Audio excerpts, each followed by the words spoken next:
Hi everyone, and here I am again with another layout. This month I decided to use the crayons in different ways, using different techniques for each of my design team layouts this month, my projects. So check them out each week, each Sunday when they come up. And this one today I start with the packaging technique.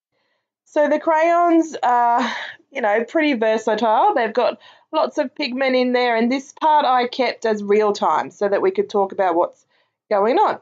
So I just scribbled some of the crayon on there, and I'm just spritzing some water from just a spray bottle. You can use whatever spray bottle you want. Rubbing it together and making sure that all the crayon is mixed in with the water. So you can see there's still a bit of crayon there that hasn't mixed up properly, so I did it again to squish it all together, and I'm just making sure where I want the picture to go because I kept going back and forth.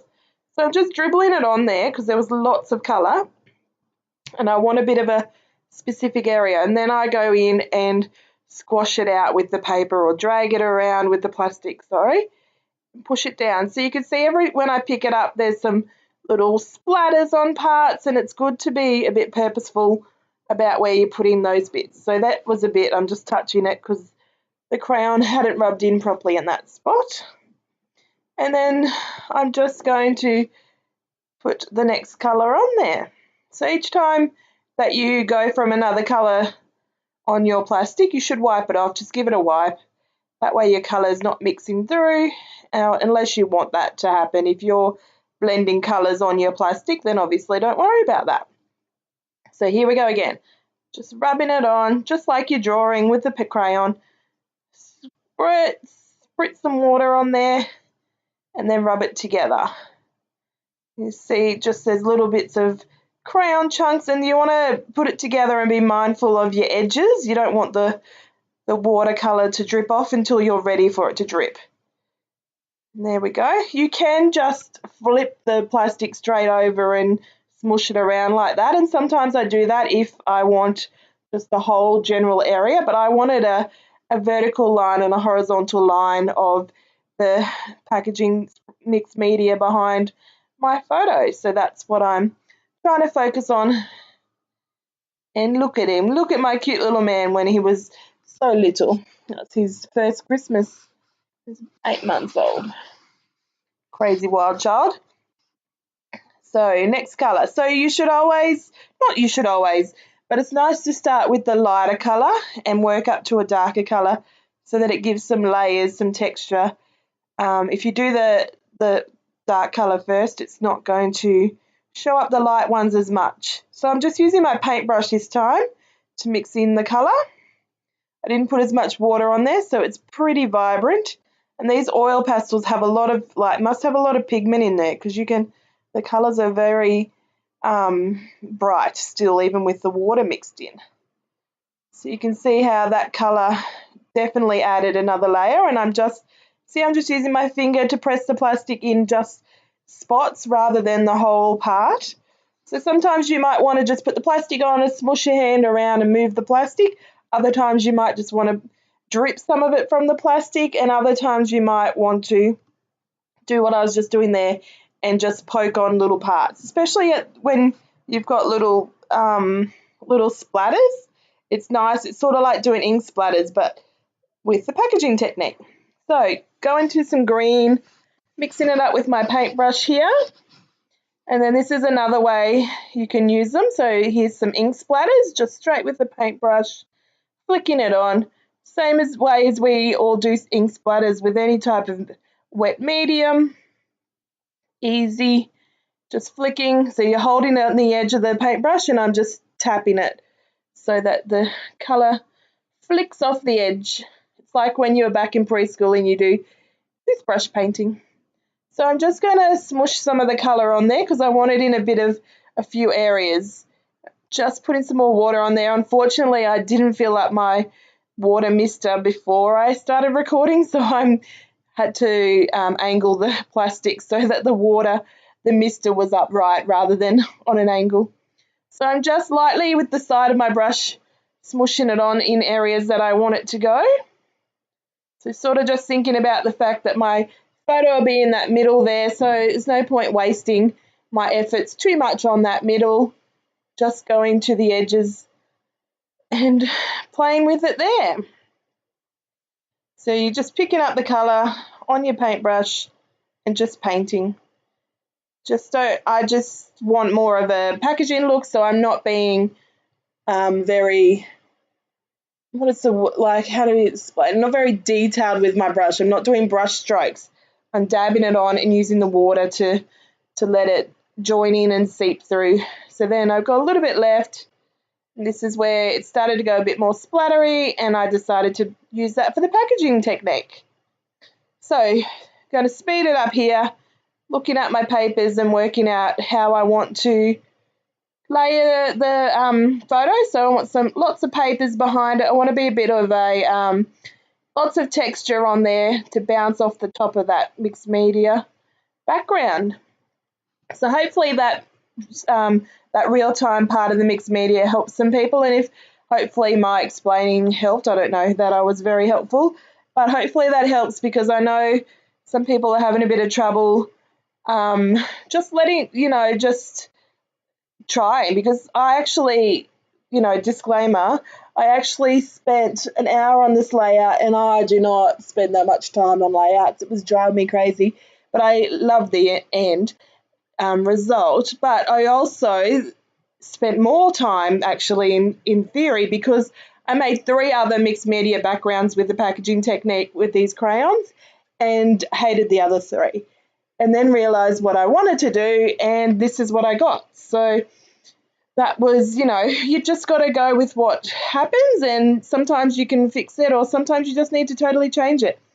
Anyway, when I was doing those layers, and I've sort of come to a way I want it to be layered, and I'll do that in a moment, but I realized I used the wrong green.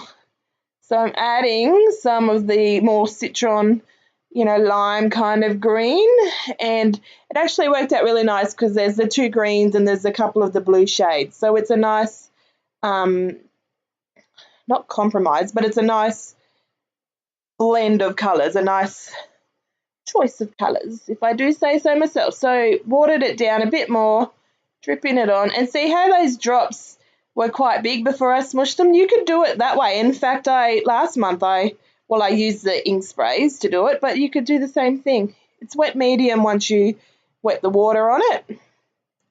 So I just realised I wanted some ink splatters, so put some water on it, but the colour was too thin, so scribbled on the water, got some colour in there, and off we go. Splatter, splatter. Sorry, I'm off the screen. And I just darkened some of those splodges so that you could see, because when they dry lighter as they seep into the water. And I'm using basil marshmallow cardstock for this one, just because that's what I reached. And it's sort of, the colours are more muted than I'm used to when I'm using mixed media, because I don't usually use basil or gesso or anything. I usually just use Kaiser Craft textured cardstock, and the colour worked really fine anyway. I just had to do it a few more times, or do the pigment a bit more, So layering here. So I did a full matte, just even edges around the whole photo with that light green, and I'm using that little paper bag that one of the die cuts came through. Just ripped it in half so I could have that jagged edge down the bottom, cut the sides. So that's another full matte, and this is where it gets nice and textury. That's a word for sure now. I'm just ripping those edges and working out which one I wanted. So I ended up ripping all 4 edges, and then you can't see 1 or 2 of the edges. One down the bottom. Oh yeah, so then I cut that edge so that you can't see it, because that's the way it sort of looked good to my eye. And I normally would staple that together, but I've lost my staples for my tiny attacher. I don't know where they are. I'm sure they're somewhere, but, well, of course they're somewhere. They just haven't vaporized into air. But anyway, I got out this light green muslin cheesecloth and some blue tulle, and I decided to work out which one I wanted. I thought I could use both if I wanted, but the blue was not working for me. So this is also why I wanted my stapler, and I just pointed to the screen for some, because I'm watching Amy do her live stream. So I'm just going to glue it, seeing as I don't have my tiny attacher, and that is fine. It works well. It's just not as quick, just not as lazy. Just cutting that down, making it a bit more straighter. Obviously, you don't need it to be perfectly straight. And I go to cut this edge, then I go, nope, I want those strands. That would be perfect. So there we go. And then I'm going to layer it on that little X's black and white cardstock, pattern paper there to the right in a moment, but I'm going to do something really cool to that as well to add some more texture. So just cutting a mat bigger than all of the layers and getting out my paper distresser.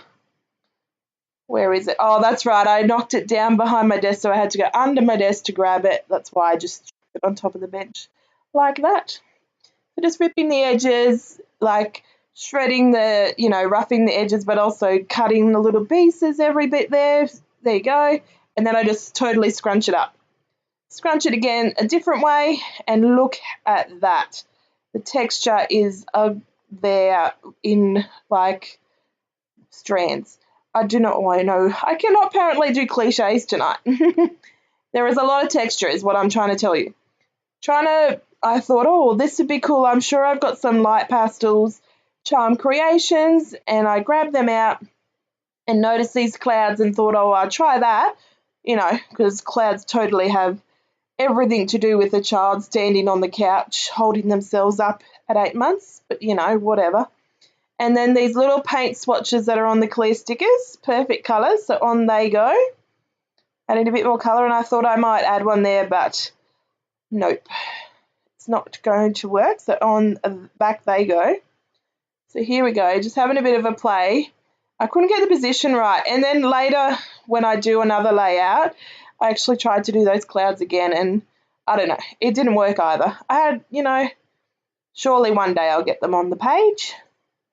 It will happen. So tab sticker there from the sticker sheet. There is so much embellishments in this kit. I can't decide for the life of me. I figured use some frames because there is 110 frames.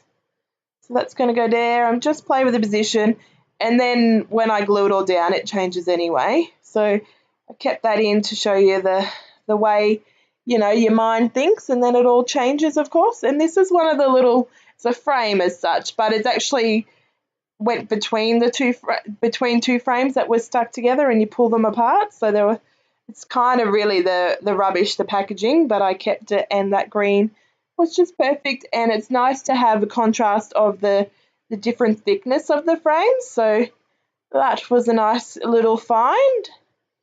Just looking at my little tray of goodness over there. Thought I'd add some wood veneer, but that doesn't stay. Find the perfect flare cool kid, because look at him. He has to be the cool kid on the block for sure. Definitely is. And then I'm just going to get stuck to committing to my photos. So adding some fun foam, add some more texture, more height, and that's going to do it in between that cardstock and the other layers. So sometimes it's nice to just do the fun foam behind all your layers. And other times it's good to put the fun foam in between your layers. Sometimes you could do it twice. It just depends on what's going on. So I like to be experimental, I guess. So just sticking that down, and realize that I didn't cut it very well because it's not going to stick where I wanted it to be. And I end up flipping it around and putting it up the top. Up we go. Yes, perfect. So this is where it all changes a little because of that. But that's fine because it works really well. And then I was a little bit scared to cut any more frames like that because it didn't really work. So I didn't do that one. I did this one because that one's easy. That was just straight in half. On that goes, and then I realized I couldn't have that one to the left there because it would be too heavy up the top and the side. I need to bring it down the bottom, but look at that. And then when I glue it, I actually glue it on the wrong side, so I have to glue it straight to the paper rather than the layers. Make sure that it's straight, even though my paper is not straight for you guys. It's not even in the full line of the video apparently. I had glue on my fingers, had to take it off. So use that other half because you should use up all of your things, not necessarily all on the one layout. You can put it back in your embellishment pile for next time. And there we go. So it was just so lovely to have like the blue and the green and just have them pop off the page. It's nice to have that little black and white light paper in between. It just ties in all the typed wording, you know, like that oh yeah on the tab there. And it's good just to break it up, and it's so nice. I just love the texture and the look of it. Put on some fun foam to stick down this flare. I took them off when I was doing the stop motion video. So if you didn't see on my channel, I have an unboxing for this month, and I did something fun. It was the stop motion to, you know, of viewing all the things, and those flare buttons went in a little like a snake across the screen. It was really fun. Go check it out if you haven't seen it. You know, it was a little fiddly, but it was also fun at the same time, and I'm like really proud, even though I could do a lot better. I thought I stepped out of my comfort zone and enjoyed it, that's for sure. So I realised I was putting a yellow rather than a green down. Get that off, put the green down, thank you very much. Stick it in there, use a big one seeing as it's poking out. I start fiddling with trying to put some little embellishments and goodness around the page, and I did cut out a little bit of it. And then I come back and I realise exactly what I want to do. So cut a banner into this Out of Control. So the Cool Kid Out of Control is the title. And I really did want something at the bottom of the right of that photo, because there is a little bit of the date that was from the camera stamped onto the photo, but I couldn't get it. It just didn't work. But you'll see that I try a few times. But because his arm is there, it's very hard. But also because I feel that the design of the layout doesn't lend itself to putting something there. So use these clear word stickers to add some words to the frame. So we've got funny and epic, adventurous. There's my purple hair. On it goes. That was too fiddly, so I put it on a different arm of a frame. And then up there for that random, because obviously it's just a random photo. He's just standing on the couch, and obviously I had my phone in my hand. No, it might have phone. No, I think it was my camera. I don't think I had a phone with the camera at this stage. So yes, just using some clear sticker stars, putting them on, some more enamel dots, trying to have a look at what's going on and pull them off and change the location, because why not? And then I'm getting to the end of it, I'm sure. Yes, there's not much. There's a few little things, so I decided I needed a little border. I was deciding just border, like using the border on the left and the top. Not that you could see that in the screen right now. But then I end up, when I cut it all down, actually matting it on a full mat all the way around. So get my cutter, cut off 1/2 inch on the side, 1/2 inch on the bottom. So just trying to work it out where I want it, but then of course it just ends up in the middle.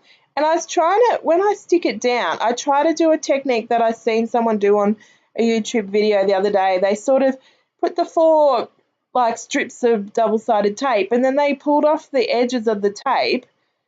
But I obviously didn't see what they did properly, because when I did it, they just stuck back down again. So I don't know if they, like, it made it easy so they could just flick underneath and rip the rest of the label off without having to curve their paper to undo the double-sided tape, if that even makes sense. That probably doesn't even make sense. But for some reason, see, I pulled them up and then I put them down. Watch, none of them stuck in their little corner, so I had to try all over again. However, I must admit that this is the straightest mat, like, for the full scrapbooking page that I've ever done in my whole life. So that's a bit crazy. And you'll notice something that's happened on my layout in this. I got some crayon on there and it's not where it needs to be. So we go into fix it mode. Ooh, that's an awesome sticker. Pun intended. So then I decide to make a little cluster up here, little boxy cluster to go with the one that's boxy down there. Doesn't need any mixed media. It's all good, other than that mixed media that I'm hiding underneath it. Accidental mixed media. So shredding the black and white crosses, crunching it up again, and there we go. Sorry, the camera's focusing on my hands when I get too close. That's why it's going up and down. What was I looking for? Don't know what I was looking for, but I got something out. Got my toolbox, my tool caddy out for some reason. Trying to use that Love It sticker, tab sticker. Oh, I think I was looking for my staples again because I really wanted to staple that one, but it didn't work. And I'm replying to something to Amy on her live feed again, her live stream. Hope everyone enjoyed it because it was pretty fun. And just fighting with my glue. Oh, one day I'll learn. On it goes. On goes some foam. So this one, like before, the layers are on top of the fun foam, and then that black and white crosses is underneath the fun foam, just to add it that height. So there you go, covering over, and no one would even know. If I'd cut it out of this video, you would not even know. Really wanted to use that tab sticker. So trying it again. Put some stars over here. That one's too big. Really tried it with those stickers, those star stickers, but wherever they went, they were too big. So the clear little star stickers is what stayed on the layout. They're the ones that worked, and luckily they had the perfect colours. Add in some enamel dots. Oh, why did I move that? That one should have stayed there. Anyway, it's funny when you watch something and you're like, ooh, could have stayed there for sure. So like that little cluster at the top with that random, I move it. But it looks good up there. That's crazy. I was watching someone this morning and they kept changing something and I was like, oh, I love it, I love it. And then they did something and I was like, oh, I love that too. Isn't it? It's just so crazy that you can do something and love it and then other things, and then you're like, oh, I love that more. If you hadn't pushed yourself, or if you just said, okay, that's what I want, it would be totally different. So in goes that tab sticker, love it, and we're done. So I'll catch you next time, and enjoy the close-ups and have a great week. Bye.